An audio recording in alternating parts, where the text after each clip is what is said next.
RSS ಬಾಲ ಬಿಚ್ಚಿದರೆ ಸುಮ್ಮನೆ ಇರಲ್ಲ. ಪ್ರಿಯಾಂಕಾ ಖರ್ಗೆ ವಿಶೇಷ ಕಾರ್ಯಕ್ರಮಕ್ಕೆ ಸ್ವಾಗತ. ನಾನು ನಿಮ್ಮ MP ಮುದಾಳೆ.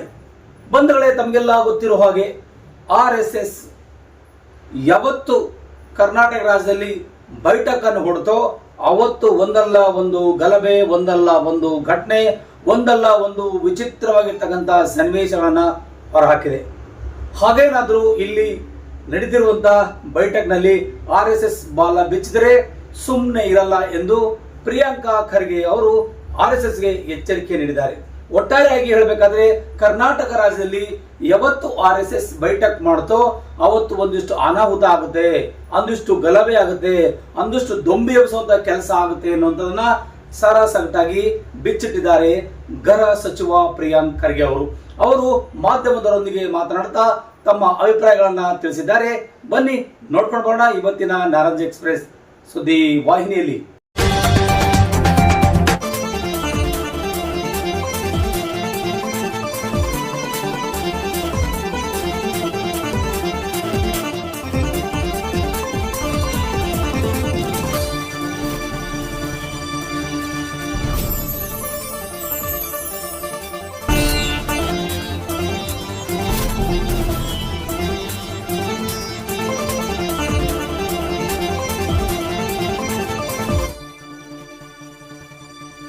ಇವತ್ತು ಬೆಳಗಾವಿಯಲ್ಲಿ ನೆನೆಯಿಂದ ಗೊತ್ತಾಗ್ತಿದೆಯಲ್ಲ, ಆ ಥರ ಸಮಾವೇಶಗಳನ್ನ ಮಾಡಿದ ಮೇಲೆ ಒಂದಷ್ಟು ಘಟನೆಗಳಾಗ್ತವೆ ಅಂತ ಆರೋಪ ಕೊಲೆ ಇರ್ಬೋದು, ಘಟನೆಗಳಿರ್ಬೋದು, ಇದೆಲ್ಲ ಇತಿಹಾಸ ಇದೆ ಅಲ್ಲ. ಆ್ಯಂಡ್ ಎಲ್ಲಾನು ಎವಿಡೆನ್ಸ್ ಬೇಸ್ಡ್ ಅಲ್ಲ ಸರ್, ಫ್ಯಾಕ್ಟ್ಸ್ ಚೆಕ್ ಮಾಡಿದ್ದಾವೆ. ದಯವಿಟ್ಟು ಯಾವಾಗ ಇವರು ಕೂತಿದ್ದಾರೆ ಅವಾಗ ಏನಾದರೂ ಒಂದು ಗಲಭೆ ಆಗೇ ಆಗಿದೆ, ಅದು ಯಾವುದೇ ನಿಟ್ಟಿನಲ್ಲಿ ಇರ್ಬೋದು.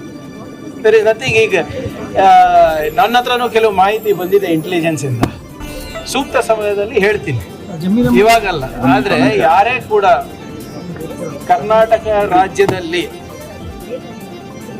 ಸಮಾಜದಲ್ಲಿ ಏನಾದರೂ ಗಲಾಟೆ ಉಂಟು ಮಾಡೋದಾಗ್ಲಿ, ಶಾಂತಿಯನ್ನ ಕದಲೋದಾಗ್ಲಿ ಮಾಡಿದ್ರೆ ಗೃಹ ಇಲಾಖೆ ಸುಮ್ಮನೆ ಕೂತ್ಕೊಳ್ಳೋದಿಲ್ಲ. ಅದು ಯಾವುದೇ ಸಂಘಟನೆ ಇರ್ಬೋದು, ಯಾವ ಸಮಾಜದ ಸಂಘಟನೆನೋ ಇರ್ಬೋದು. We will not allow any kind of disturbance in the society. ನಿಮ್ಮ ಹತ್ರ ಇರೋ ಮಾಹಿತಿಗಳು ಆತಂಕ ಹುಟ್ಟಿಸುತ್ತವಾ? ಇಲ್ಲ, ಸದ್ಯಕ್ಕಿಲ್ಲ. ಈಗೆಲ್ಲಾನು ಇಲ್ಲೇ ಹೇಳಿದ್ರೆ ಮತ್ತೆ ಇಂಟೆಲಿಜೆನ್ಸ್ ಅಂದ್ರೆ ಏನು, ಗೌಪ್ಯ ಕಾಪಾಡಬೇಕಲ್ವಾ? ನಮಗೆ ಕೆಲವು ಮಾಹಿತಿ ಇದೆ.